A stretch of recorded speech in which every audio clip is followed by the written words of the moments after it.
नमस्कार साथी, स्वागत है आप सभी एस्पिरेंट्स का इस आइकॉनिक एक्सपीरियंस पे। साथी कैसे हैं आप लोग? आशा करता हूं कि आप सभी अच्छे होंगे और अपने तैयारी को बहुत ही अच्छे ढंग से कर रहे होंगे। साथी अभी हम प्रैक्टिस सेट नंबर 3 का अध्ययन करने वाले हैं।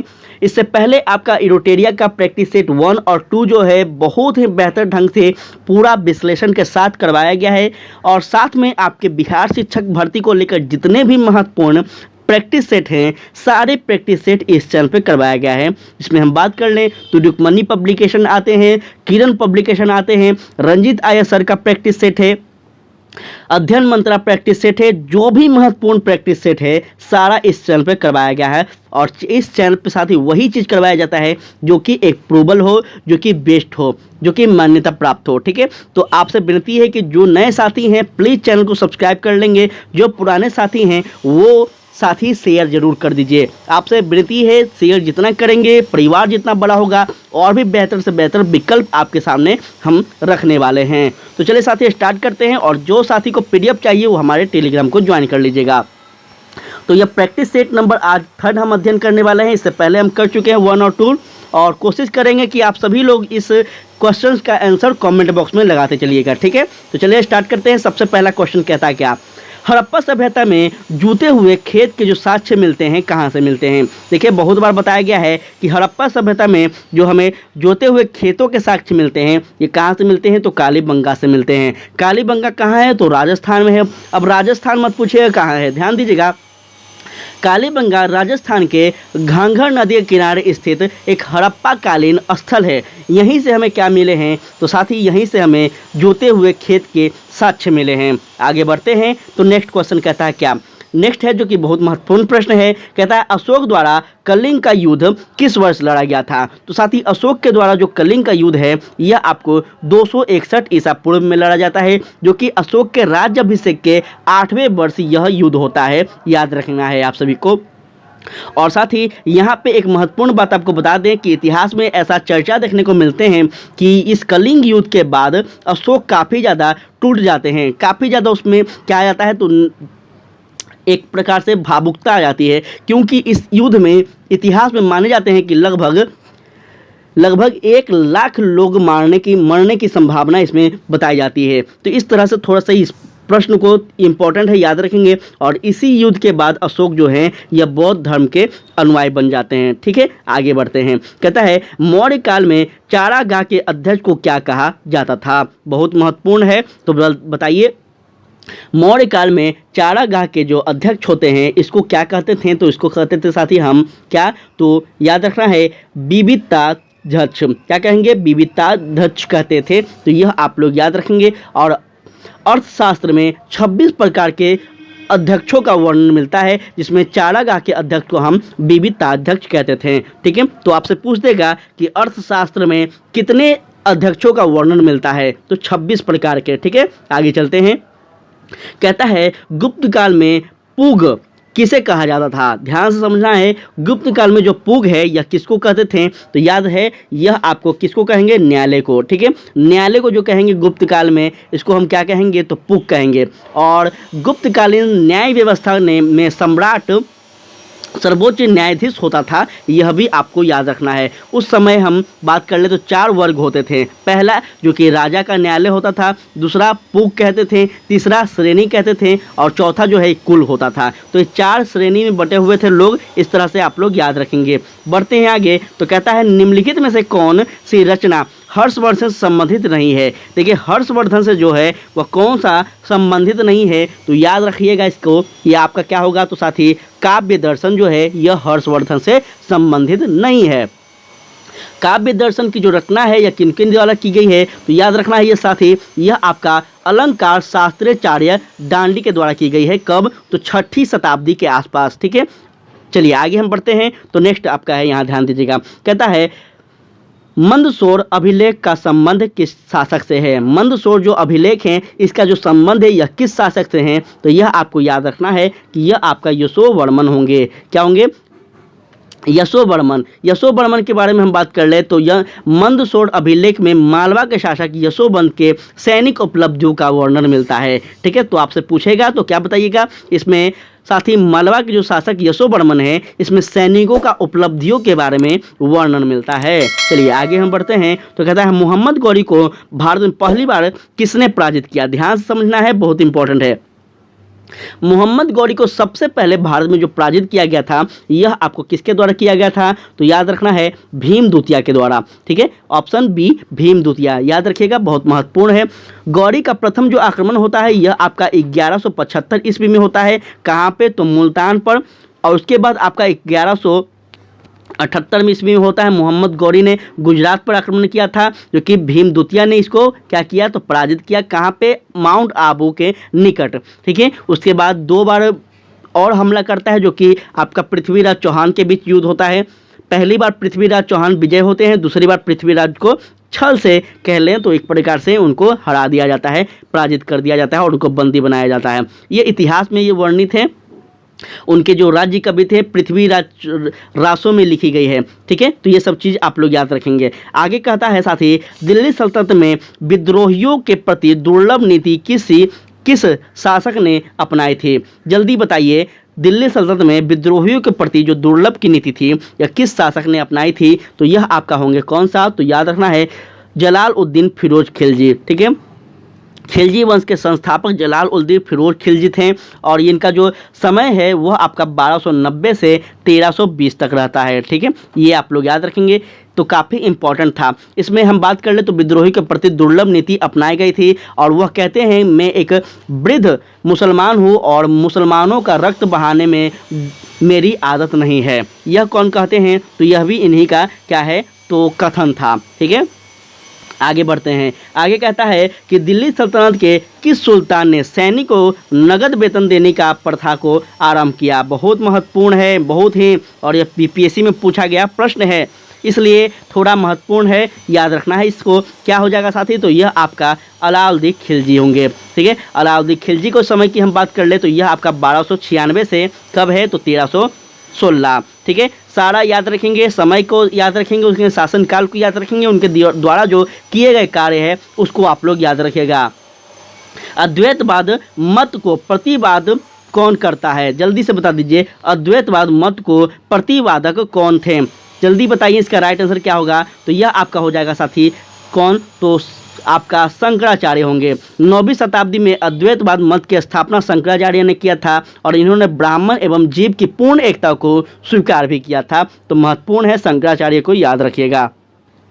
उसके बाद कहता है, निम्नलिखित में से किस मुगल बादशाह ने न्याय की प्रसिद्ध जंजीर लगवाई थी? बहुत ही इंपॉर्टेंट है, महत्वपूर्ण है, जल्दी बताइए। तो यह कौन हो जाएंगे साथी? तो याद रखना है, यह आपका जहांगीर होंगे। ठीक है, जहांगीर जो कि 1605 ईस्वी में जहांगीर जो है गद्दी पर बैठते हैं और आगरा के किले में यमुना के किनारे खड़े पत्थर के खंभों के बीच न्याय की प्रसिद्ध जंजीर लगवाई थी, जो कि महत्वपूर्ण है, आपसे पूछ देगा। चलिए आगे हम बढ़ते हैं। देखिए, हम जो है हर चीज़ को कॉन्सेप्ट वाइज क्लियर कर रहे हैं। ठीक है ना, बस प्रयास इतना कीजिए कि क्लास को पूरा देखिए और एक बार नहीं, कम से कम 2 से 3 बार देखिए। ठीक है, हम डेली आपको बोलते हैं कि जितना हम वीडियो आपको दे दिए हैं, जितना लेक्चर दे दिए हैं, जितना आपको एमसीक्यूज के माध्यम से क्वेश्चन दे दिए हैं, अगर आप पूरा देख लीजिएगा, फिर ऐसा कोई नहीं होगा जो आपको जीएस में पछाड़ दे। जीएस में कोई नहीं ऐसा होगा जो आपको पीछे छोड़ दे, चाहे वो किसी भी कितना भी राज्य, दूसरे राज्य का बच्चा हो या कुछ भी हो। ठीक है, बस कॉन्सेंट्रेट कीजिए और 2 से 3 बार हर वीडियो को देखिए।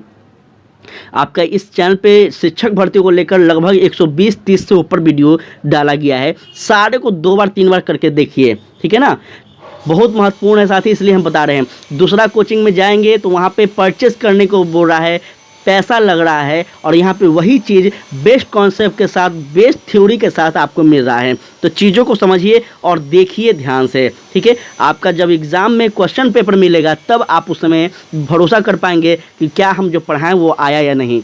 ये एक दिन का मेरा अनुभव नहीं है, बहुत वर्षों का देखते आ रहे हैं बीपीएससी को कहीं ना कहीं, इसलिए हम बार बार बोलते हैं आपको। ठीक है, और सबसे पहले तो आप लोग ये चीज़ छोड़ दीजिए कि 1 to 5 जो स्केट का पढ़ाया जा रहा है बहुत सारे यूट्यूब पे, स्केट, अरे स्केट नहीं आएगा, लिख लीजिए। स्केट्स आपको क्यों बोला है पढ़ने के लिए? स्केच क्यों बोला है पढ़ने के लिए? क्योंकि आपका एक बेसिक कॉन्सेप्ट क्लियर हो, ना कि आपका 1 to 5 में के बुक का पूछ लेगा भाई, ऐसा नहीं होता है कहीं, ठीक है ना। अब यूपीएससी में भी बोला गया है कि 1 to आप एक सेकेंड 6 to 12 का बुक पढ़िए, एनसीईआरटी बोला गया है कि नहीं बोला गया यूपीएससी के लिए, बीपीएससी सिविल सर्विस के लिए। तो क्या बच्चे इस पर निर्भर हो जाते हैं कि हम 6 to पढ़ लेंगे तो आईएएस बन जाएंगे? नहीं, ये एक बेसिक कॉन्सेप्ट होता है, ठीक है। तो इस चीज़ को आप लोग थोड़ा सा समझा कीजिए ध्यान से, उसके बाद स्मार्ट स्टडी किया कीजिए, आप लोग बड़े हो गए हैं। आगे बढ़ते हैं तो ध्यान दीजिएगा, निम्नलिखित में से किसने दारा सिकोरो को लहू अकबर कहा? बहुत इंपॉर्टेंट है, जल्दी बता दीजिए, दारा सिकोह को लहू अकबर किसने कहा था? तो यह आपका क्या होगा? तो याद रखना है, यह आपका होगा लेन पुल ने। किसने कहा? लेन पुल ने। दारा सिकोह को इतिहासकार लेन पुल जो है यह आपका क्या कहता है? तो लहू अकबर कहता है, ठीक है। इसको याद रखेंगे और इसके द्वारा जो पुस्तक लिखी गई है याद रखिएगा, महत्वपूर्ण है, पुस्तक तो पुस्ता ही है। पुस्तक जो है इसका क्या है? तो सिकोह ने CA अकबर के नाम से यह पुस्तक लिखी है, ठीक है। तो आपको यह याद रखना चाहिए।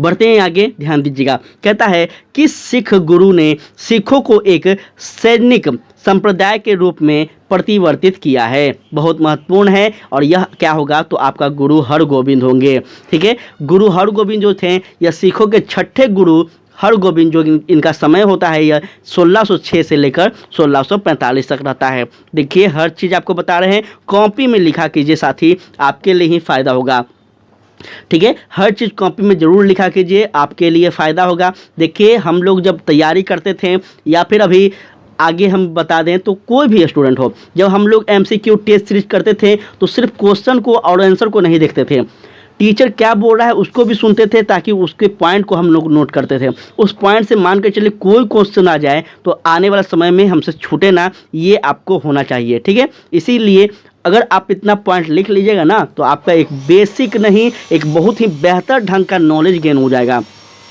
क्योंकि MCQ में जो पावर है वो थ्योरी में भी नहीं पावर होता है, इस बात को आप लोग याद रखेंगे। थ्योरी आपको कहानी के माध्यम से सब पिक्चर क्लियर कर देगा, लेकिन MCQ दिन सटीक बार करवाएगा आपको, ठीक है। तो थोड़ा सा आप लोग यहाँ पे ध्यान दीजिएगा। कहता है विजयनगर के किस शासक के काल में अब्दुल रज्जाक ने विजयनगर की यात्रा की? बहुत महत्वपूर्ण है, यह बीपीएससी में पूछे गए प्रश्न है, तो जल्दी से बताएं। यह आपका बीपीएससी में देखिए, एक तरह से यूरोटेरिया की हम बात कर लें, यह कुछ क्वेश्चन जो है यह प्रीवियस ईयर को भी उठा दिया है बीपीएससी का। तो इससे अच्छी बात यह है कि आपको पता चलेगा क्वेश्चन का लेवल का।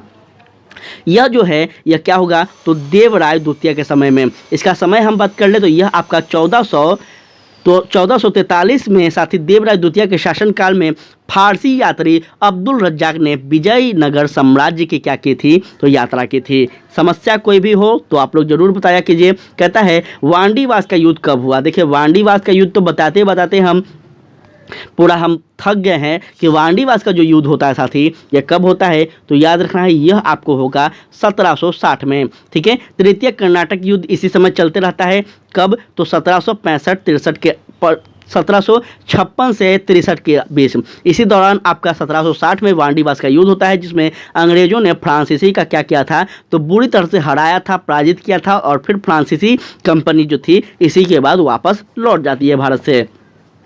कहता है अहमद शाह अब्दाली के भारत पर आक्रमण करने के समय मुगल बादशाह कौन थे?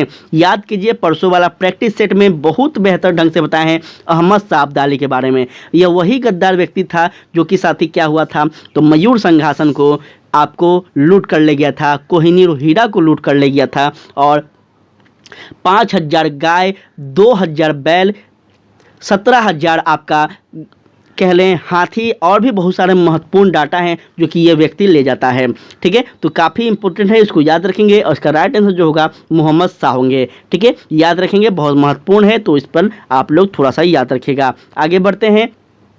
कहता है प्लासी का युद्ध कब हुआ? प्लासी का युद्ध बहुत आसान है साथी। प्लासी का जो युद्ध होता है यह कब होता है? तो याद रखना है, यह आपका 23 जून 1757 को होता है। कहाँ होता है? तो भागीरथी नदी के तट पर साथी प्लासी के मैदान में। सिराजुद्दौला एक तरफ होते हैं, दूसरी तरफ रॉबर्ट क्लाइव होते हैं, और इसमें हम अगर बात कर ले तो साथी सिराजुद्दौला के साथ इसका सेनापति, इसका मौसी, इसका आपका साहूकार जो जितने लोग होते हैं ये सिराजुद्दौला के, सब गद्दारी कर लेते हैं और सब किसके साथ मिल जाते हैं, तो रॉबर्ट क्लाइव के साथ। ठीक है, यहीं से होता है लूट का दमन चालू बंगाल, बिहार, उड़ीसा में। तो इस तरह से आप लोग याद रखेंगे। उसके बाद आपका 22 अक्टूबर 1764 को बक्सर का युद्ध होता है, जो कि पूर्ण रूप से एक तरह से कहा जाए तो ईस्ट इंडिया कंपनी का वर्चस्व पूरे भारत में फैल जाता है। आगे चलते हैं तो कहता है फैजाबाद में 1857 के विद्रोह का नेतृत्व किसने किया। देखिए फैजाबाद में जो 1857 के विद्रोह का नेतृत्व किया है साथी, यह आपका कौन करते हैं, तो अहमद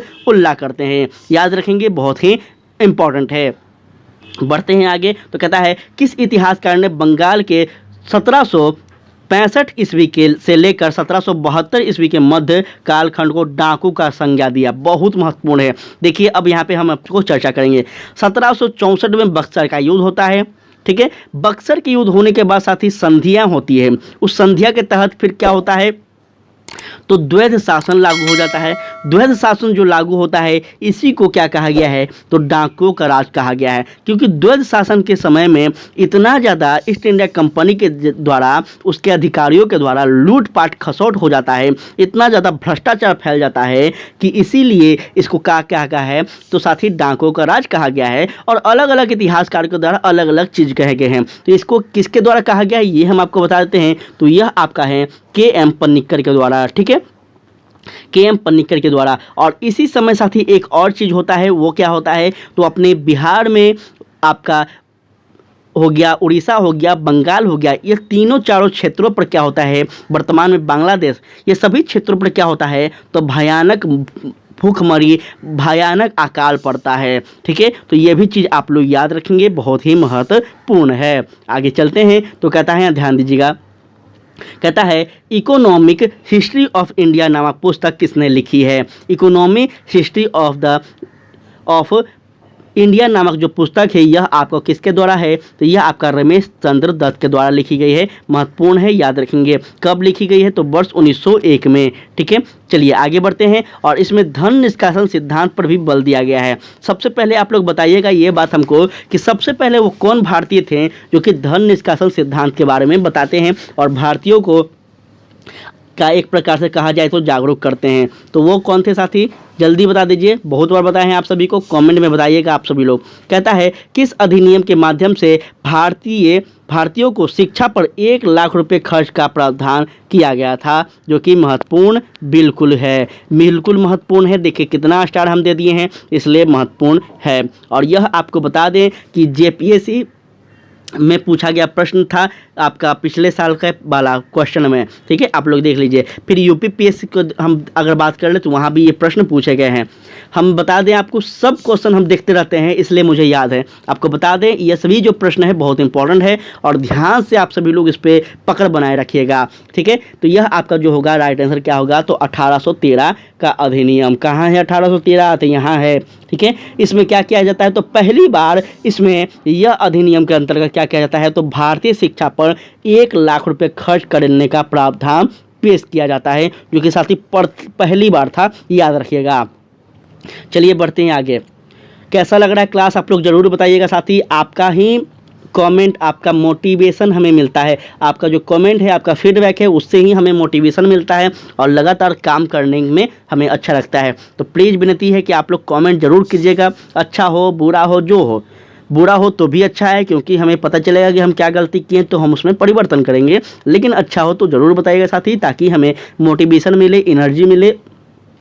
कहता है आत्मीय सभा का गठन किसके द्वारा किया गया था। आत्मीय सभा का जो गठन किया गया था यह हम बहुत बार बताए हैं किनके द्वारा किया गया था, तो राजा राम मोहन राय जी के द्वारा किया गया था। याद रखेंगे कब किया गया था, तो 1814 में। ठीक है, उसके बाद आपका क्या है साथी, तो वेदांत सोसाइटी। वेदांत सोसाइटी की हम अगर बात कर ले तो यह आपका किया जाता है। ठीक है, उसके बाद कलकत्ता यूनाइटेड कमेटी की स्थापना की जाती है, ब्रह्मा समाज की स्थापना की जाती है। ये सभी जो है यह आपका राजा राम मोहन राय जी के द्वारा की जाती है। तो ये सभी थोड़ा आप लोग याद रखिएगा। ठीक है, आगे हम बढ़ते हैं तो नेक्स्ट है आपका यहाँ पे ध्यान दीजिएगा। कहता है अलीगढ़ आंदोलन के संस्थापक कौन थे।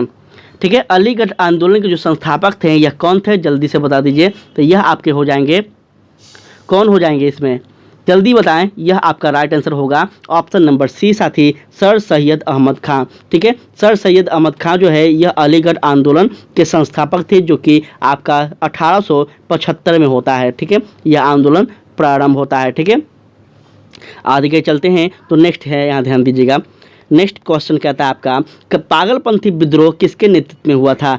पागलपंथी जो विद्रोह है यह आपका किसके नेतृत्व में होता है, तो याद रखना है यह आपका कमर शाह के नेतृत्व में होता है, जो कि 1813 से 31 तक यह युद्ध, यह सॉरी साथी, यह आपका विद्रोह, यह आपका आंदोलन चलता है। ठीक है, तो इस तरह से आप लोग याद रखेंगे। और यह आपका धार्मिक पंथ, सत्य, समानता एवं बंधुत्व आदि पर बल देता है। ठीक है, तो आपसे पूछ देगा कि पागलपंथी विद्रोह जो है यह किस बात के लिए बल देता है, इसका उद्देश्य क्या था, तो याद रखेंगे समानता, धार्मिक, सत्य। ठीक है, सन 1881 का प्रथम कारखाना अधिनियम किस वायसराय के काल में पारित हुआ था। देखिए बहुत इंपॉर्टेंट है, इसका जो राइट आंसर होगा वो होगा लॉर्ड रिपन। ठीक है, लॉर्ड रिपन के समय में प्रथम कारखाना अधिनियम जो कि 1881 में पारित हुआ था। याद रखेंगे, काफ़ी महत्वपूर्ण है। आगे बढ़ते हैं। तो कहता है गांधी जी ने दक्षिण अफ्रीका प्रवाह के दौरान किस रचना का प्रकाशन किया था, जल्दी से बता दीजिए,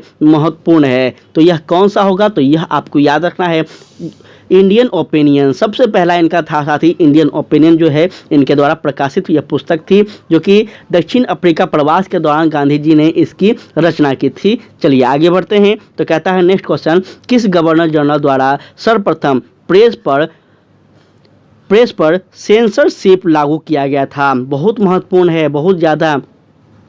प्रेस एक्ट आपको सब पढ़ लीजिएगा, ठीक है ना। तो यह आपका क्या होगा, तो राइट आंसर इसका हो जाएगा आपका ऑप्शन नंबर साथी बी, लॉर्ड वेलेस्ली के समय में। ठीक है, सर्वप्रथम प्रेस पर सेंसरशिप लागू करने का जो श्रेय जाता है यह लॉर्ड वेलेस्ली को जाता है। कब, तो 1799 के समय में। ठीक है, ये सब आप लोग याद रखेंगे, काफ़ी महत्वपूर्ण है। आगे बढ़ते हैं। तो कहता है मुजफ्फरपुर में किंग्सफोर्ड की हत्या का प्रयास कब किया गया था, जो कि महत्वपूर्ण है और यह पूछा गया प्रश्न है। तो यह आपका क्या होगा साथी, तो इसका राइट आंसर होगा आपका ऑप्शन क्या, जल्दी से बताएं, यह होगा आपका वर्ष 1908। ठीक है, हम अगर बात कर ले इसके बारे में, तो यह आपका पूर्ण रूप से 30 अप्रैल 1908 को साथी बिहार के मुजफ्फरपुर में खुदीराम बोस ने प्रफुल्ल चाकी ने किंग्सफोर्ड पर बम फेंका था, लेकिन किंग्सफोर्ड बच गए थे और इस बम कांड में मिस्टर केनेडी की पत्नी और उनकी पुत्री मारी गई थी। जो कि इस कारण से क्या होता है, तो खुदीराम बोस तो निकल पड़ते हैं, लेकिन प्रफुल्ल जो चाकी थे यह क्या कर लेते हो, तो आत्महत्या कर लेते हैं। ठीक है, एक प्रकार से इतिहास में कहा जाता है कि डर के कर लिए थे, लेकिन साथ ही जो स्वतंत्रता आंदोलन में कूद पड़े थे वो व्यक्ति डरपोक नहीं हो सकते हैं, इस चीज़ को याद रखना है। और यह प्रफुल्ल चाकी जो इसलिए हत्या किए थे, अपनी आत्महत्या कर लेते हैं, क्योंकि इनसे एक निर्दोष की हत्या हो जाती है, जो कि यह सहन नहीं कर पाते हैं। याद रखेंगे, भारतीय इतिहास में यह भी आपको लिखने को मिलेंगे। ठीक है, बहुत सारे पुस्तक में ऐसा भी हमें देखने को मिला है। और हम बात कर ले अगर साथ ही यह खुदीराम बोस के, तो खुदीराम बोस बहुत ही महत्वपूर्ण है। इनको हमें भारतीय इतिहास में बहुत कम बच्चों को पढ़ाया जाता है। आप देखेंगे गांधी जी के बारे में, ये सब के बारे में भरा हुआ, लेकिन ये सब जो महान स्वतंत्रता सेनानी थे इनके बारे में कोई चर्चा नहीं मिलता है। यही एक व्यक्ति थे साथी जो कि आपका 19 वर्ष की आयु में साथी देश की स्वतंत्रता के लिए कूद पड़ते हैं, और मात्र 19 वर्ष की आयु में साथी याद रखना है यह इनको फांसी की सज़ा हो जाती है, जो कि पूरे स्वतंत्रता संग्राम में सबसे युवा नेता, सबसे युवा स्वतंत्रता सेनानी माने गए हैं अभी तक के इतिहास में। ठीक है, तो काफ़ी महत्वपूर्ण है, ये सब चीज़ आप लोग याद रखेंगे। आगे करते हैं बात। तो कहता है निम्नलिखित में से किसने दिल्ली में स्वदेशी आंदोलन का नेतृत्व किया था। स्वदेशी आंदोलन का जो नेतृत्व किए थे यह आपका सर सैयद रजा करते हैं। ठीक है, कौन करते हैं, सैयद हैदर रजा करते हैं। तो याद रखना है, काफ़ी इंपॉर्टेंट है। आगे बढ़ते हैं। तो नेक्स्ट क्वेश्चन कहता है क्या, किस उदारवादी नेता को द ग्रेट ओल्ड मैन के नाम से जाना जाता है। महत्वपूर्ण है, महत्वपूर्ण है। साथ ही यह कौन हो जाएंगे, तो याद रखना है यह आपके हो जाएंगे दादा भाई नेहरू को क्या कहते हैं, तो द ग्रेट ओल्ड मैन कहते हैं। ठीक है, याद रखना है, महत्वपूर्ण है। आगे हम बात कर ले तो नेक्स्ट है आपका दादा भाई नौरोजी का बहुत बड़ा योगदान रहा है और इन्होंने ही क्या किया था, तो धन निष्कासन सिद्धांत का पहली बार क्या किया था साथी, प्रतिपादित किया था, धन निष्कासन सिद्धांत को लिखा था। ठीक है, तो यह भी आप लोग याद रखेंगे, इन्होंने ही धन निष्कासन सिद्धांत को सबसे पहले दिया था और अंग्रेजों को काले कानून के बारे में संपूर्ण भारतीय जनता को बताए थे। और सबसे पहले इन्होंने ही एक और चीज़ करते हैं, वो क्या करते हैं, तो आपका प्रति व्यक्ति आय, जो कि आप लोग इकोनॉमिक्स में पढ़ेंगे, प्रति व्यक्ति आय बहुत ही महत्वपूर्ण है, देश का रेट है वो, तो वो जो प्रति व्यक्ति आय है PCI पर कैपिटा इनकम, वो सबसे पहले इनके द्वारा ही क्या किया जाता है, अनुमान लगाया जाता है, जो कि उस समय की हम बात कर लें तो 20 रुपया सबसे पहले ये अनुमान लगाते हैं कि प्रति व्यक्ति का जो आय है यह आपका 20 रुपया है। ठीक है, ये सभी डाटा आप लोग याद रखेंगे, बहुत कम आपको मिलेगा साथी। देखिए, हम बार बार बोल रहे हैं कि यही चीज़ आपको बड़ा से बड़ा कोचिंग में भी पढ़ाएगा साथी, जो हम आपको इतना डिटेल में, इतना डेप्थ में एकदम यहाँ पढ़ा रहे हैं। तो फिर आप लोग परेशान बिल्कुल नहीं हुए, हम शुरू से ही बोल रहे हैं, बस इतना ही कीजिए कि आप लोग सेशन में बने रहिए। ठीक है, और हो सके तो जितना शेयर कर सकते हैं कर दीजिए साथी, जो कि जितने बच्चे, खासकर वो बच्चे जो सिर्फ NCERT और SCERT पे आश्रित हैं, उनको कम से कम आप लोग सहारा बन जाइए, आप लोग सपोर्ट कर दीजिए, वो बहुत गंदा फंसने वाले हैं, यही हम बोल रहे हैं। देख रहे हैं यूट्यूब पे भरा पड़ा है थंबनेल में NCERT SCERT, इससे बाहर कुछ नहीं, ये वो नहीं आएंगे, ये लिख कर ले लेते हैं, नहीं आएंगे। हम एक साल नहीं बहुत साल से बता रहे हैं और बहुत साल से BPSC हो, UPPSC हो, UPSC हो, कुछ भी हो, देखते आ रहे हैं। ठीक है ना, तो BPSC आपसे अपेक्षा करती है कि आपको पता होना चाहिए, ताकि आपके जब आप स्कूल में जाएं तो बच्चों को सही मायने में आप शिक्षा दे पाएँ। इसलिए आपको बोला गया है कि आप अपने क्लास के अनुसार सभी बुक को पढ़िए। इसलिए नहीं बोला गया है कि हम आपका जो कंपटीशन का एग्ज़ाम लेंगे वो हम पूछेंगे आपका 1 to 5 का भारतीय भवन से, ऐसा नहीं है साथी, थोड़ा सा समझदारी से काम लेना है। बढ़ते हैं आगे, तो कहता है यहाँ पे ध्यान दीजिएगा, निम्नलिखित में से कौन सी घटना सबसे बाद में घटित हुई है। देखिए, सबसे बाद में जो घटना हुई है तो कौन सा हुआ है, तो याद है रखिएगा साथी, इसको क्या हुआ है, तो स्वराज पार्टी का गठन। कहाँ गया, यहाँ गया। स्वराज पार्टी का जो गठन होता है यह होता है। ठीक है, हम एक एक करके बात कर लेते ताकि समस्या न हो। सबसे पहले जो हुआ क्या हुआ, चंपारण सत्याग्रह। कब हुआ, वर्ष 1917 में, बहुत बार बताए हुए हैं लेकिन लिख लीजिएगा। उसके बाद खेरा कब होता है, तो 1918 में।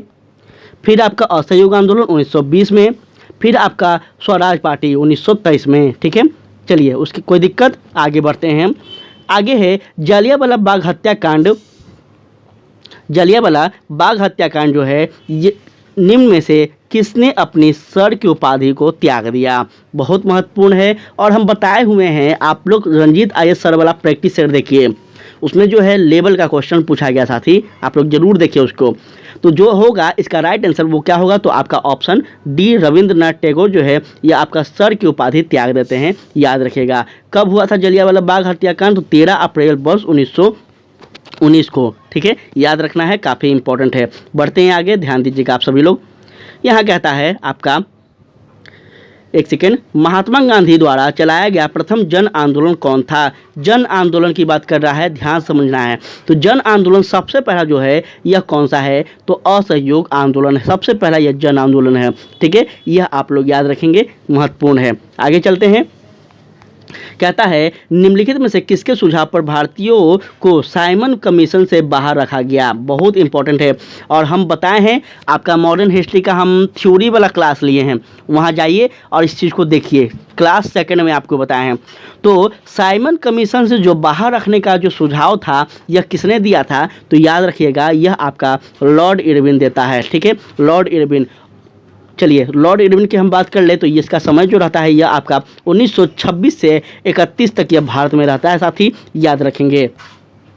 कहता है द्वितीय विश्व युद्ध कब शुरू हुआ। देखिए, द्वितीय विश्व युद्ध जो है ये आपका वर्ष 1939 से लेकर वर्ष 1945 तक चलता है। ठीक है, याद रखना है आप सभी को। और प्रथम जो विश्व युद्ध था यह कब चलता है, तो यह आपका 1914 से 1918 तक चलता है। ठीक है, ये सभी चीज़ आप लोग याद रखेंगे, महत्वपूर्ण है। कहता है नेक्स्ट क्वेश्चन क्या है, निम्नलिखित में से कौन सा युग्म सही सम्मिलित नहीं है। एक तरफ आपका गवर्नर जनरल है और उसके द्वारा घटित घटनाएं हैं, उसके संबंध में बताइए। जल्दी जल्दी आप लोग आंसर कीजिए। तो इसका राइट आंसर क्या होगा, इसका राइट आंसर होगा आपका ऑप्शन ए क्या होगा, लॉर्ड रिपन जो है यह कम्युनल अवार्ड 1932 जो है यह क्या है, तो यह गलत है। ठीक है, यह गलत है, याद रखना है आप सभी को। अगर हम बात कर ले साथ ही कम्युनल अवार्ड जो है यह कब आता है, तो यह आपका 1930 से 32 तक चलता है। इसी को कम्युनल अवार्ड के अंतर्गत ही क्या होता है, तो भारत में गोलमेज आपका गोलमेज सम्मेलन जो आप पढ़ेंगे, गोलमेज सम्मेलन इसको कहा जाता है। ठीक है, ये वही था। ठीक है, आगे चलते हैं। तो कहता है झंडा गीत निम्नलिखित में से किसके द्वारा लिखा गया था। झंडा गीत जो है यह आपका किसके द्वारा लिखा गया है, तो यह आपका श्यामलाल प्रसाद के द्वारा लिखा गया है, याद रखेंगे। ठीक है, झंडा गीत जो है यह विजय विश्व तिरंगा प्यारा जो हम पढ़ते हैं, यह इनके द्वारा ही लिखा गया गीत है, जो कि महत्वपूर्ण है और इसको याद रखेंगे। निम्नलिखित में से कौन सी कोविड-19 वैक्सीन DNA आधारित वैक्सीन है, साथ ही जल्दी से बताएं। तो इसमें क्या होगा, तो आपका जाइकोव डी जो है ये आपका DNA आधारित वैक्सीन है, जिसको हम जाइकोव डी भी कहते हैं। ठीक है, आप लोग इसको याद रखिएगा। आगे कर लें तो कहता है कौन सा संगठन ऑपरेशन ग्रीन को कार्यान्वित करता है। ऑपरेशन ग्रीन को कार्यान्वित जो करता है वो कौन है, तो वो आपका हो जाएगा ऑप्शन ए नेफिड। ठीक है, ऑपरेशन ग्रीन योजना खाद्य प्रशंसक उद्योग मंत्रालय की है, जिसके कार्यान्वयन का कार्य नेफिड एजेंसी करती है। ठीक है, ये सभी चीज़ आप लोग याद रखेंगे। आगे करता है बात, तो कहता है आर्थिक सर्वेक्षण किसके द्वारा प्रसारित होता है। आर्थिक सर्वेक्षण जो है यह किसके द्वारा प्रसारित होता है, तो याद रखेंगे यह आपका होगा वित्त मंत्रालय के द्वारा होता है। ठीक है, प्रत्येक वर्ष आर्थिक सर्वेक्षण वित्त मंत्रालय के द्वारा प्रकाशित किया जाता है, तो इस चीज़ को आप लोग याद रखेंगे, महत्वपूर्ण है। ठीक है, चलिए आगे बढ़ते हैं। तो कहता है आपका सर्व शिक्षा अभियान का उद्देश्य किस आयु के बच्चों में शिक्षा को प्रोत्साहित करना था। सर्व शिक्षा का जो अभियान था इसका जो उद्देश्य किन बच्चों के अंतर्गत है, यह आपको 6 से 14। ठीक है, सर्व शिक्षा अभियान का शुरुआत कब होता है, तो 2001 में होता है, और इसके अंतर्गत बच्चे को जो हम बात कर लें तो यह 6 से 14 वर्ष के बच्चों को मुफ्त में शिक्षा देना अनिवार्य किया गया है। आगे चलते हैं। तो नेक्स्ट क्वेश्चन कहता है वह आयोग जो खनिजों का उपयोग कच्चे माल के तौर पर करते हैं वह क्या कहलाते हैं। साथ ही वो आपके क्या कहलाएंगे, तो वो कहला जाएंगे आपके क्या कहला जाएंगे, तो खनिज आधारित उद्योग। ठीक है, याद रखना है मिनरल बेस्ड इंडस्ट्रीज कहलाएंगे। चलिए बढ़ते हैं आगे। तो कहता है निम्नलिखित कंद फसलों में से किसे गरीब का मित्र कहा जाता है। जल्दी से बता दीजिए, आपका महत्वपूर्ण है यहाँ पे। तो थोड़ा सा इसका राइट आंसर क्या होगा यह बताएं। यह आपका होगा साथी आलू। ठीक है, कंद फसलों में आलू जो है यह गरीबों का मित्र कहलाता है, तो यह महत्वपूर्ण है, याद रखेंगे। आगे बढ़ते हैं। चलिए, वैसे आलू कौन कौन लोग खाते हैं ये भी आप लोग बताइएगा ज़रूर, क्योंकि आलू खाना लिमिट से ज़्यादा ज़रूरत भी नहीं है और कम खाना भी ज़रूरी नहीं है। ठीक है, आलू महत्वपूर्ण है और हर सब्जी के लिए ये कहीं ना कहीं एक प्रकार से महत्वपूर्ण ही है। कहता है भारतीय मौसम विज्ञान संस्थान कहाँ स्थित है। भारतीय मौसम विज्ञान जो संस्थान है ये आपका नई दिल्ली में है, जो कि भारतीय मौसम विज्ञान की अगर बात कर लें तो नई दिल्ली में है। और आपका जो है प्लाज्मा अनुसंधान संस्था जो है यह आपका गांधीनगर में है। गांधीनगर कहाँ है यह मुझे बताने का ज़रूरत नहीं है। ठीक है, उसके बाद हम अगर बात कर लें तो आपका केंद्रीय कांच तथा मित्री अनुसंधान संस्था जो है ये आपका कोलकाता में है। सभी जगह के मुख्यालय याद रखेंगे, दिल्ली का बता दिए, गांधीनगर बता दिए, कोलकाता बता दिए। अब क्या बच गया, हैदराबाद बच गया। हैदराबाद में क्या है, तो centre of DNA finger print और डायग्नोस्टिक हैदराबाद में स्थित है। ठीक है, तो ये चीज़ आप लोग चारों को याद रखिएगा। आगे है क्या, तो कहता है आगे आपका कि दक्षिण एशिया क्षेत्रीय सहयोग संघ सार्क जिसको हम कहते हैं का स्थापना कब हुआ। देखिए, इसका जो स्थापना होता है यह आपका वर्ष 1985 में होता है। ठीक है, क्योंकि दक्षिण एशिया क्षेत्रीय सहयोग हम संघ कह लें या फिर हम the south Asian association for cooperation कह लें, एक ही होता है। इसका हम शॉर्ट में सार्क कहते हैं, तो याद रखेंगे इसका मुख्यालय आपका काठमांडू में है। और इसके जो सदस्यों की हम बात कर लें तो इसमें आपका कौन कौन सदस्य हैं, तो आपका भारत है, लिख लीजिएगा, पाकिस्तान है, बांग्लादेश है, नेपाल है, भूटान है, श्रीलंका है और मालदीव एवं अफगानिस्तान है। ठीक है, तो ये आप लोग याद रखेंगे। बढ़ते हैं आगे, तो कहता है क्या, ध्यान दीजिएगा, निम्न में से कौन सा सही सुमेलित नहीं है। देखिए नहीं बोल रहा है तो ध्यान से समझना है यहाँ पे हम सभी को। इसका राइट आंसर जो होगा वो क्या होगा, तो ऑप्शन डी होगा साथी, मेगी नोट रेखा। ठीक है, मेगी नोट रेखा फ्रांस एवं एक स्पेन है, क्योंकि बिल्कुल क्या है साथी, गलत है। ठीक है, मेगी नोट रेखा एक है क्या, तो फ्रांस एवं स्पेन जो है यह क्या है, तो गलत है। ठीक है, चलिए आगे हम बढ़ते हैं। तो मैकमोहन रेखा की अगर हम बात कर ले, कहाँ है मैकमोहन रेखा, देखिए मैकमोहन रेखा है यह जो है यह आपका भारत और चीन के बीच है, जो कि सत्य है। मेनी नोट रेखा जो है जर्मनी एवं फ्रांस के बीच है। ठीक है, यह आप लोग याद रखेंगे। मेनी नोट जो रेखा है यह किसके बीच है, तो जर्मनी एवं फ्रांस के बीच है। मेनहिर रेखा जो है यह आपका मेनहिर रेखा जो है ये आपका रूस एवं फिनलैंड के बीच है, जो कि सही है। आगे हम बात करते हैं, ये सभी जो रेखा है काल्पनिक रेखाएं साथी, दो देशों के बीच एक रेखाएं होती हैं, वही ये रेखा का नाम है। ठीक है, कहता है इंदिरा गांधी परमाणु अनुसंधान केंद्र स्थित कहाँ है, तो यह आपका कहाँ है, तमिलनाडु में है। अब ये मत बोलिए कि तमिलनाडु कहाँ है, ठीक है, ये मत बोलिएगा तमिलनाडु कहाँ है, तो ठीक है इसको याद रखेंगे। और यह आपका स्थापना वर्ष 1971 में होता है। नेक्स्ट क्वेश्चन कहता है कि अंडमान और निकोबार द्वीप समूह के कितने द्वीपों का नाम परमवीर चक्र विजेताओं के नाम पर रखा गया है, जो कि महत्वपूर्ण है। यह आपका कितना होगा, तो याद रखेंगे 21, कितना होगा, 21 परमवीर चक्रों के, या फिर हम कह लें उन वीरों के नाम पे रखा गया है साथी, जो कि आप लोग याद रखिएगा। आगे बढ़ते हैं, तो नेक्स्ट क्वेश्चन कहता है दुनिया की पहली तरल हाइड्रोजन संचालित नौका का नाम क्या है, तो यह क्या है, याद रखना है, यह आपका होगा MF हाइड्रा।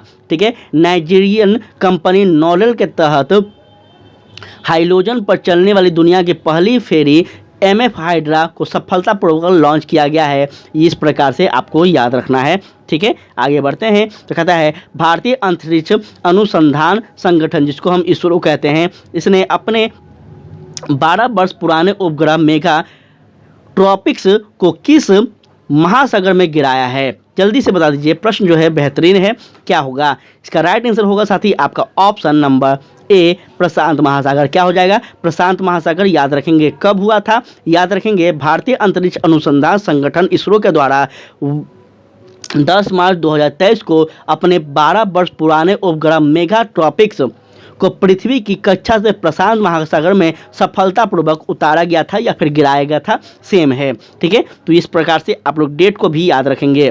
कहता है ध्यान दीजिएगा, नेक्स्ट क्वेश्चन कहता है आपका यहाँ पे, एक सेकंड साथी ध्यान दीजिएगा। कहता है सितविनी राबुका किस देश के नए प्रधानमंत्री बने हैं, जो कि करेंट अफेयर है।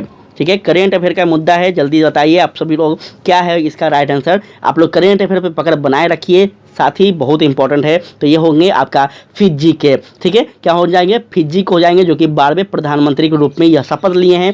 कब, तो याद रखेंगे यह आपका 2023 का ही है। और इससे पहले आपका राकू का जो थे यह 2021 में गठित फिजी में एक राजनीतिक दल पीपुल्स एयरलाइंस के नेता थे। ठीक है, तो ये सभी इनके बारे में याद रखेंगे। उसके बाद कहता है ऑस्ट्रेलिया ओपन 2023 के विजेता कौन है।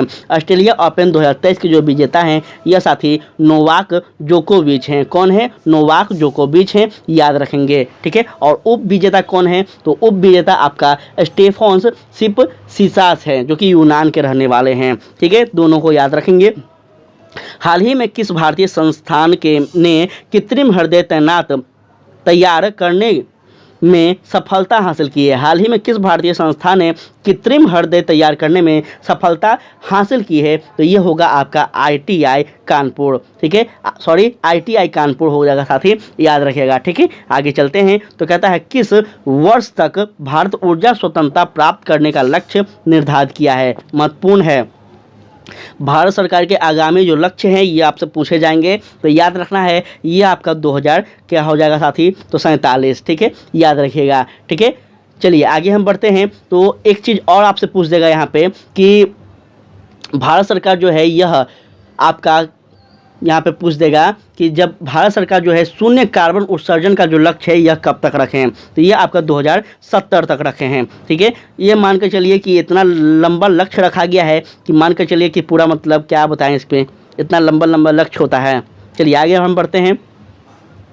मृदु ऊतक एक प्रकार का क्या है, तो मृदु ऊतक जो है एक प्रकार का क्या है, तो यह आपको याद रखना है, यह जो होगा क्या है, तो सरल ऊतक है। ठीक है, समान या फिर असमान रचना पर समान उत्पत्ति या फिर समान कार्य करने वाली कोशिका के ही हम क्या कहते हैं, तो समूह को ऊतक कहते हैं। ठीक है, टिश्यू कहते हैं। टिश्यू जो है क्या होता है, तो साथ ही टिश्यू जो होता है यह बहुत सारे कोशिकाओं के मेल से एक टिश्यू बनता है। ठीक है, और बहुत सारे टिश्यूओं के मेल से क्या होता है, तो एक बॉडी का निर्माण होता है। तो ये सब चीज़ आप लोग याद रखिएगा, ये सब बहुत ही बेसिक है बायोलॉजी का। निम्न कथनों पर विचार कीजिए। चलिए विचार कीजिए, हम ऑलरेडी पहले से विचार कर चुके हैं, आप लोग करिए यहाँ पे और अपना आंसर दीजिए। क्या हो जाएगा, क्या हो जाएगा, जल्दी जल्दी आंसर दीजिए। तो यह होगा आपका ऑप्शन नंबर साथ ही क्या बी, केवल 1 और 4। ठीक है, 1 और 4 होगा। 1 क्या है, तो कवक में क्लोरोफिल का अभाव होता है, और 4 में क्या है, तो थेलोफाइटा वर्ग के पौधे का शरीर जड़ तथा तना में पत्तियों में विभेदित नहीं हो रहता है। तो यह आपका हो जाएगा, याद रखना है। कहता है संक्रमित पेयजल से फैलने वाला रोग है, संक्रमित पेयजल से फैलने वाला जो रोग है या कौन है, तो यह आपका हेपेटाइटिस है। ठीक है, हेपेटाइटिस संक्रामक रोग है जो कि हेपेटाइटिस वायरस के द्वारा होता है, ये आप लोग याद रखेंगे। बढ़ते हैं आगे, तो कहता है यहाँ पे ध्यान दीजिएगा, दुधारू पशुओं का रोग एंथ्रोक्स होता है। दुधारू पशुओं का जो रोग है या एंथ्रोक्स जो होता है यह किस लिए होता है, तो बैक्टीरिया से होता है। ठीक है, याद रखना है, बैक्टीरिया से होता है, और इसमें दुधारू पशुओं का शरीर फूल जाता है, बुखार आता है और उसमें दूध की कमी हो जाती है। ठीक है, तो ये आप लोग कारण को भी याद रखेंगे। आगे बढ़ते हैं, तो नेक्स्ट कहता है यहाँ पे साथी क्या, तो कहता है रसांकुर पाया जाता है। रसांकुर जो है यह पाया जाता है, तो याद रखना है यह किस में पाते हैं, तो ये आपका छोटी आंत में पाते हैं। ठीक है, क्या है साथी, आहार नल का सबसे लंबा भाग है जो कि छोटी आंत है। ठीक है, छोटी आंत के 3 भाग होते हैं, एक अग्रणीय, एक जेजुअम और एक इलियम। ठीक है, ये सभी चीज़ आप लोग याद रखिएगा। समय होता तो बायोलॉजी का हम इतना बेहतर से आपको क्लास लेते हैं कि बायोलॉजी में आपको कोई दिक्कत नहीं होता, लेकिन समय बहुत कम है, इसलिए अभी हमें मजबूरी है और हम प्रैक्टिस सेट को ही चला रहे हैं। ठीक है, अगर भगवान करे कि अगला साल आपका फिर से वैकेंसी आ जाए तो बहुत बेहतर ढंग से आपको सिलेबस का तो हम आपका गर्दा उड़ा देंगे, लेकिन कोई दिक्कत नहीं है, इस बार भी कम तैयारी नहीं है आपका। कहता है अवाबीय श्वसन कोशिका के किस भाग में होता है। अवाबीय श्वसन जो है यह कोशिका के किस भाग में होते हैं, तो यह आपको याद रखना है, कोशिका द्रव्य में होता है। ठीक है, याद रखेंगे, कोशिका द्रव्य में होता है। चलिए बढ़ते हैं आगे, तो नेक्स्ट क्वेश्चन कहता है जब, ध्यान दीजिएगा, जब फाइब्रोनिजियम प्लाज्मा से अलग हो जाता है तो फाइब्रोनोजियम रहित प्लाज्मा को कहा जाता है क्या, क्या कहा जाता है, तो इसको हम क्या कहेंगे, सीरम कहेंगे। ठीक है, यह हल्के पीले रंग का चिपचिपा द्रव्य होता है और प्लाज्मा में उपस्थित प्रोटोप्लाज्म प्रोटीन कहलाता है, जिसे हम मुख्यतः क्या कहते हैं, तो आपको याद रखना है, आपको क्या कहते हैं साथी, तो इसमें हम फाइब्रिनोजिस कहते हैं। ठीक है, ये सब चीज़ याद रखिएगा, थोड़ा सा टफ शब्द है लेकिन याद तो रखना है। कहता है नेक्स्ट क्वेश्चन, एस्ट्रोजेन स्रावित होता है। एस्ट्रोजन जो स्रावित होता है कहाँ से होता है, तो यह आपको साथ ही अंडाशय द्वारा होता है। ठीक है, एस्ट्रोजन जो है यह आपका अंडाशय व प्रोटेस्टो जो है आपका हार्मोन स्रावित होता है, इसमें मादा हार्मोन्स कहते हैं हम, यह भी आपको याद रखना है। ठीक है, इसको हम क्या कहते हैं, तो मादा हार्मोन्स कहते हैं। चलिए बढ़ते हैं आगे, तो कहता है नर युग्म तथा मादा युग्म के संयोग से बनता है। नर युग्म और मादा युग्म से संयोग से क्या बनता है, तो ये आपका जाइगोट बनता है। ठीक है, याद रखेंगे, जाइगोट बनता है। आगे बढ़ते हैं, तो नेक्स्ट क्वेश्चन कहता है मूल भौतिक राशियों की संख्या कितनी है। मूल भौतिक राशियों की जो संख्या है ये आपकी 7 है, जो कि आप लोग याद रखेंगे। वे भौतिक राशियाँ जो स्वतंत्र रूप से होती है जिसे हम मूल राशियाँ कहते हैं। जिसमें हम बात कर लें तो आपका लंबाई आ गया, द्रव्यमान आ गया, समय आ गया, ये सभी हो गए, तो कुल मिलाकर आपका 7 होता है अलग अलग प्रकार का।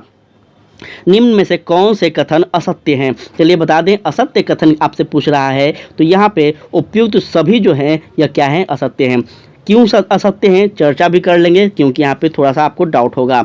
वे भौतिक राशियाँ जिसमें केवल परिणाम होते हैं उसको हम दिशा नहीं होती है उसे हम आदिश राशि कहते हैं। ठीक है, तो यहाँ पे क्या है जल्दी से बता दीजिए। उसके बाद वे भौतिक राशियाँ जिसमें परिणाम व दिशा दोनों होते हैं उसे हम सदिश राशि कहते हैं। तो यहाँ पे कहाँ पे है जल्दी बताएं, आदिश राशि और सदिश राशि का यहाँ हम बता दिए, दिक्कत ना हो। आगे बढ़ते हैं, चलिए आगे आपका नेक्स्ट क्वेश्चन कहता है, ध्यान दीजिएगा। कहता है यदि किसी वस्तु में बल लगाने से उसमें कोई त्वरण उत्पन्न नहीं होता है तो वह बल कहलाता है क्या?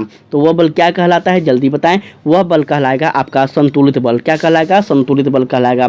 ठीक है, चलिए आगे बढ़ते हैं। तो नेक्स्ट क्वेश्चन कहता है आपका, यदि कोई वस्तु किसी द्रव्यमान में डूब जाती है तो निम्न में से कौन सा कथन सत्य होगा? देखिए जल्दी बताइए, यदि कोई वस्तु द्रव्यमान में डूब जाती है तो निम्न में से कौन सा कथन सत्य होगा? तो याद रखना है, वस्तु का भार उक्त लावक बल से अधिक होगा। ठीक है, याद रखना है। और आर्किमिडीज सिद्धांत के अनुसार इसको माना गया है। तो आपसे पूछ देगा यह किस सिद्धांत के आधार पर है? तो आर्किमिडीज के सिद्धांत पर है। ठीक है, आगे चलते हैं। देखिए हम उतना ही आपको बता रहे हैं जितना कि आपसे पेपर में पूछेगा। पेपर में इतना ही पूछेगा, ये नहीं पूछेगा आपसे, इतना ही बस पूछेगा। ठीक है, जो भी महत्वपूर्ण है, चाहे कितना भी लेक्चर बड़ा हो, लेकिन जो भी महत्वपूर्ण टॉपिक है हम बताकर ही रहेंगे और बताते रहते हैं। मेरा काम है, मेरा आदत है।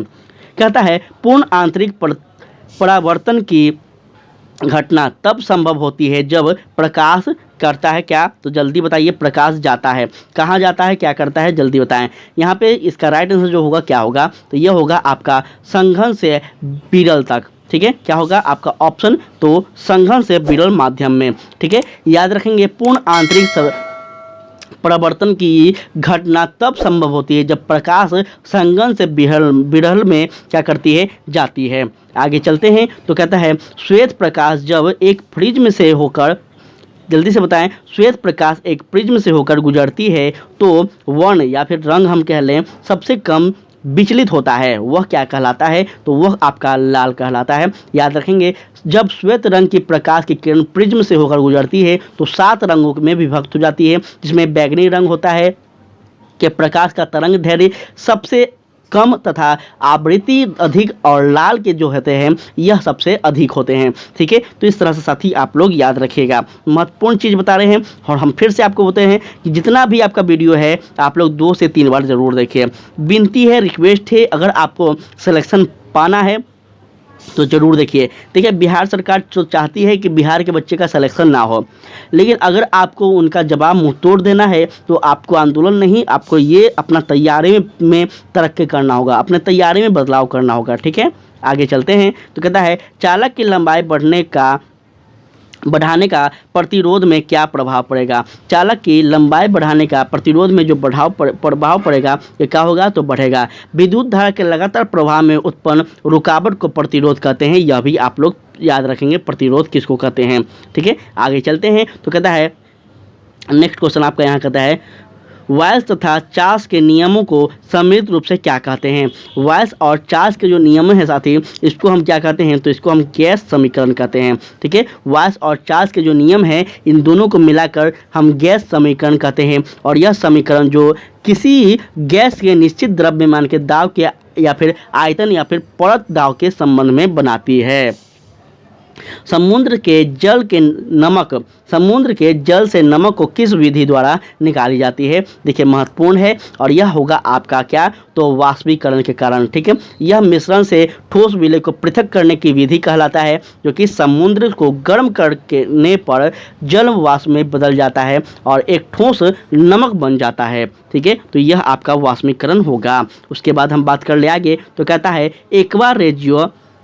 एक्वा रेजिया में हाइड्रोक्लोरिन अम्ल तथा नाइट्रिक अम्ल का अनुपात होता है। क्या होता है जल्दी बताइए? तो यह आपका हो जाएगा ऑप्शन साथी क्या? तो 1:3। ठीक है, 1:3 हो जाएगा, यह आप लोग याद रखिएगा, महत्वपूर्ण है। आगे चलते हैं। तो कहता है यहाँ पे कि विद्युत का सुचालक अधातु कौन है? देखिए विद्युत का सुचालक जो अधातु है यह कौन है? तो ग्रेफाइट है। कहाँ है ग्रेफाइट? यहाँ है ग्रेफाइट, याद रखेंगे। इसमें हम अगर बात कर ले तो सोना, चांदी, एल्युमिनियम ये सभी जो हैं ये धातु, जबकि ग्रेफाइट एक ऐसा अधातु है जिसे विद्युत धारा को प्रवाहित हो जाती है। ठीक है, तो ये सभी चीज़ आप लोग याद रखिएगा, महत्वपूर्ण है।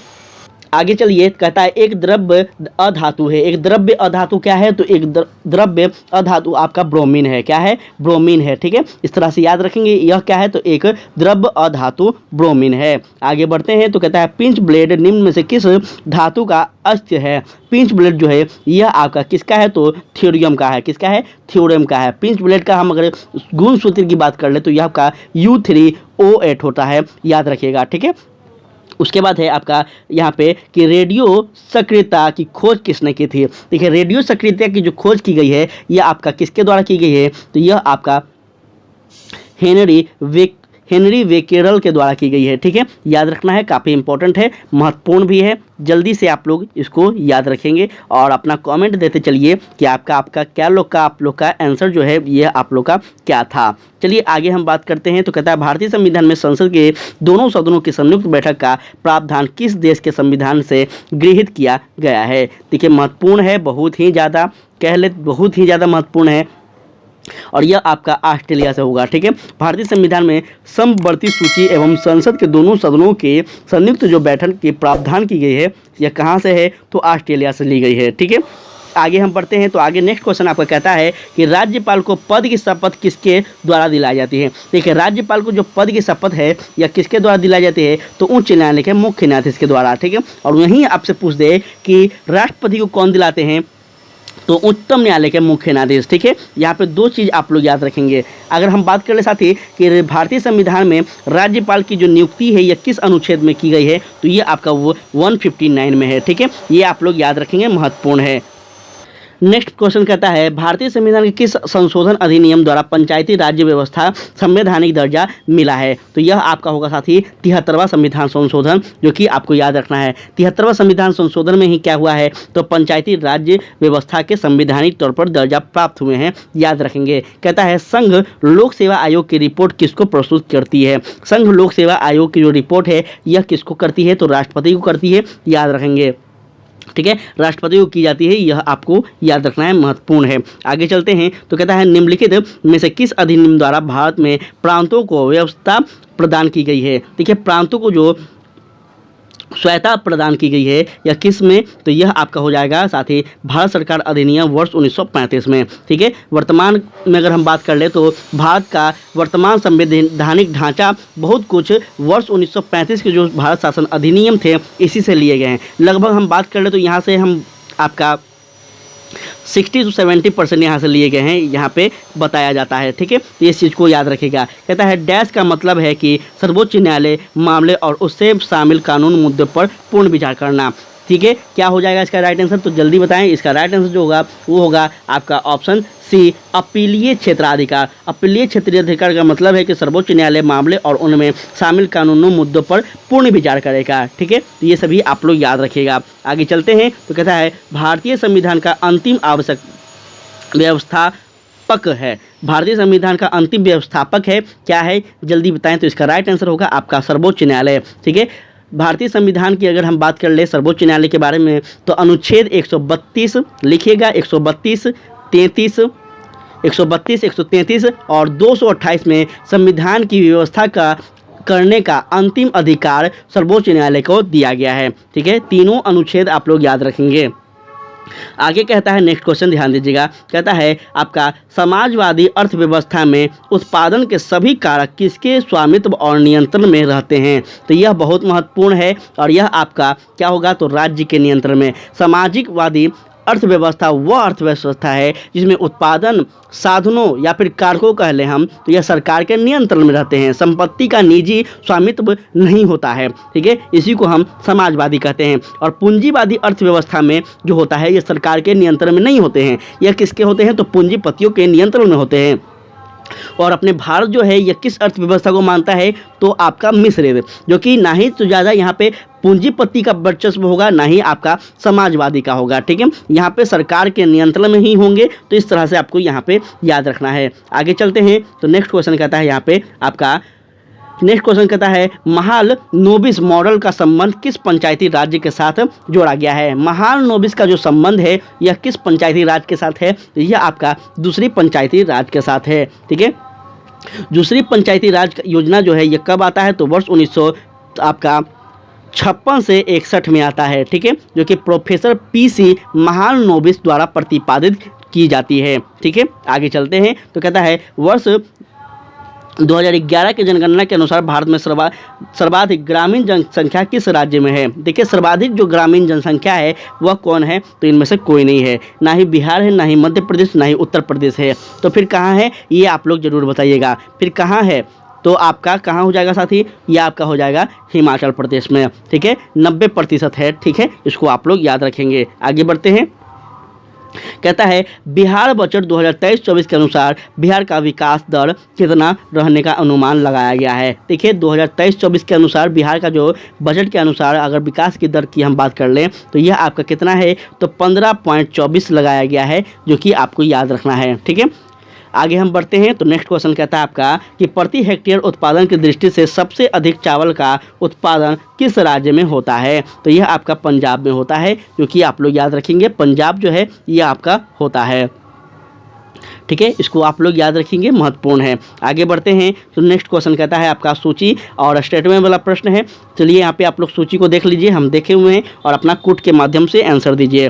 क्या हो जाएगा इसका राइट आंसर, जल्दी से बताएं, तो यह आपका हो जाएगा साथी ऑप्शन नंबर सी, ठीक है, ऑप्शन नंबर क्या होगा, सी। सी क्या होगा देख लीजिए, एक बार हम बता देते हैं, जिम कॉर्बेट है, जिम कॉर्बेट जो है यह आपका कहाँ के हैं, तो यह आपका उत्तराखंड के होंगे, ठीक है, इस तरह से मिला लीजिए। उसके बाद है आपका बांधवगढ़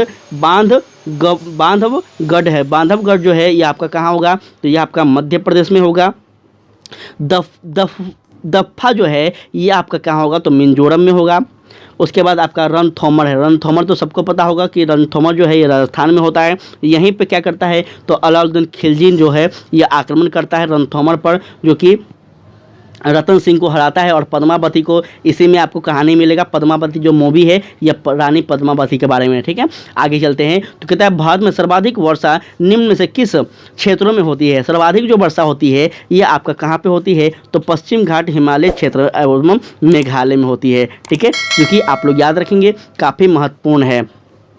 इस क्षेत्र में आपका लगभग हम बात कर ले 250 सेंटीमीटर से भी अधिक वर्षा होती हैं, जो कि याद रखेंगे। आगे हम बात कर ले तो कहता है रिंग ऑफ फायर से अभिप्राय है। रिंग ऑफ फायर से क्या अभिप्राय है, तो याद रखना है प्रशांत महासागर में भूकंप एवं ज्वालामुखी से प्रभावित क्षेत्र जो है इसको ही हम रिंग ऑफ फायर कहते हैं। रिंग ऑफ फायर जो है प्रशांत महासागर में लगभग आपका 40,000 के आसपास किलोमीटर से क्या है, तो क्षेत्र में घोड़े नाल के आकार में फैला एक विस्तृत क्षेत्र है, ठीक है, ये महत्वपूर्ण डाटा था, तो याद रखेंगे। उसके बाद कहता है भूमध्य रेखा कितने देशों से होकर गुजरती है। देखिए भूमध्य रेखा जो है ये आपका 13 देशों से गुजरती है, ठीक है, यह 13 देशों से होकर गुजरती है। भूमध्य रेखा पृथ्वी के चारों ओर फैले बृहद वृत्त जो कि पृथ्वी को 2 बराबर भागों में काटती है, ठीक है। भूमध्य रेखा जो है पृथ्वी के बीचे बीच है, तो इसको 2 भागों में काटती है। आपको हम कल भी बताए थे कि ऊपर जो है उत्तरी ध्रुव, दक्षिणी ध्रुव, और यह जो है आपका क्या है, तो भूमध्य रेखा कहते हैं, ठीक है। जिस तरह से आप लोग याद रखा कीजिए चीज़ें को। आगे बढ़ते हैं तो कहता है निम्नलिखित में से देश कैस्पियन सागर के सीमा नहीं बनाता है। निम्नलिखित में से कौन सा देश है जो कि कैस्पियन सागर का सीमा नहीं बनाता है, तो ये आपका क्या हो जाएगा, जल्दी से बताएं, इसका राइट आंसर क्या होगा। इसका राइट आंसर हो जाएगा आपका, एक सेकेंड साथी, इसका राइट आंसर जो होगा इराक होगा, ठीक है, क्या होगा, इराक होगा, याद रखेंगे। और आपका एक प्रश्न यहाँ पे छूट गया था, यहाँ पे 94 देख लीजिए, कहता है निम्नलिखित जल धाराओं में से कौन सी ठंडी जल धारा है। देखिए ठंडी जल धारा जो है या कौन सी है, तो यह आपका इनमें सभी है, ठीक है, सभी जो है ये ठंडी जल धाराएं हैं, तो यह आप लोग याद रखेंगे, महत्वपूर्ण है। आगे चलते हैं तो नेक्स्ट क्वेश्चन कहता है, क्लास थोड़ा लंबा हो चुका है इसलिए थोड़ा सा साथी जल्दी चलते हैं। कहता है निम्न में से किस जिला की सीमा रेखा की लंबाई पश्चिम बंगाल से सबसे कम स्पर्श करती है। देखिए यह आपका हो जाएगा कौन सा, तो यह आपका होगा पूर्णिया, ठीक है। बिहार का 3 जिला है जिसमें कटिहार, पूर्णिया और किशनगंज है, जो कि पश्चिम बंगाल से सीमा झांसा करता है, जिसमें सबसे कम जो है ये आपका पूर्णिया का है, ठीक है। आगे चलिए, आगे कहता है यहाँ पे आपका कुछ ही क्वेश्चन है जो कि आपका यहाँ पे है। कहता है निम्नलिखित में से किस राज्य में सर्वाधिक पाइराइट पाए जाते हैं। सर्वाधिक जो पाइराइट है यह कहाँ पाए जाते हैं, तो ये आपका बिहार में पाए जाते हैं, ठीक है। बिहार में जो है सबसे ज़्यादा पाइराइट पाई जाती है, आप लोग इसको याद रखेंगे। भारत का लगभग 95% जो पाइराइट है यह बिहार राज्य में पाई जाती है, जो कि बहुत ही महत्वपूर्ण है, ठीक है। आगे बढ़ते हैं तो कहता है 2011 की जनगणना के अनुसार बिहार में सर्वाधिक लिंग अनुपात किस जिले में है? तो ये आपका गोपालगंज है। क्या है? गोपालगंज में सर्वाधिक लिंग अनुपात क्या किया गया है? आंकड़ा लगाया गया है, जो कि 10,021 है यहाँ का। ठीक है, ये चीज़ आप लोग याद रखेंगे। जबकि हम बात कर ले मुंगेर की, तो यहाँ पे मात्र 876 है, सबसे कम यहाँ पे है। ठीक है, तो ये चीज़ आप लोग याद रखेंगे। उसके बाद है कि भारत का सबसे लंबा राष्ट्रीय राजमार्ग है, कौन है? तो सबसे लंबा जो राष्ट्रीय मार्ग है ये आपका राष्ट्रीय राजमार्ग 1 है, जो कि आप लोग याद रखेंगे। तो यह इलाहाबाद हल्दिया राजमार्ग के नाम से जानी जाती है और यह भारत का सबसे लंबा लगभग 1620 किलोमीटर और सर्वाधिक उपयोगी वाला यह राजमार्ग है। ठीक है, तो ये आप लोग याद रखेंगे। और यह अंतिम प्रश्न है साथी आपका, जो कि जीएस का कहता है शून्य रेखा कहलाती है। देखिए, शून्य रेखा जो है यह आपका त्रिपुरा और बांग्लादेश के बीच की रेखा है, तो याद रखेंगे, महत्वपूर्ण है। इसी को हम शून्य रेखा कहते हैं। तो ये आपका प्रैक्टिस सेट जो 3 है होता है समाप्त। ठीक है, यह जीएस का हम गारंटी ले रहे हैं, इसलिए हम जीएस का ही बात करेंगे।